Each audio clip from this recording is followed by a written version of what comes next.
شروع کرتا ہوں اللہ کے نام سے جو بڑا مہربان اور نہایت رحم کرنے والا ہے۔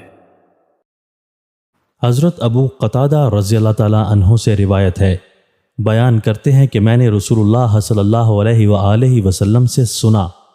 آپ صلی اللہ علیہ وآلہ وسلم فرماتے تھے کہ جس بندہ نے کسی غریب تنگ دست کو مہلت دی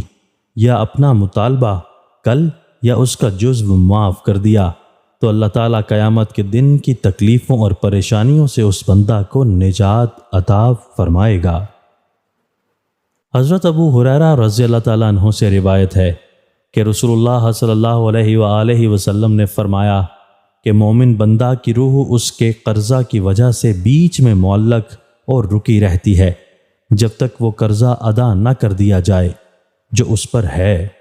تشریح مطلب یہ ہے کہ اگر کوئی بندہ ایسی حالت میں دنیا سے گیا جس کو ایمان بھی نصیب ہو اور اعمال صالحہ بھی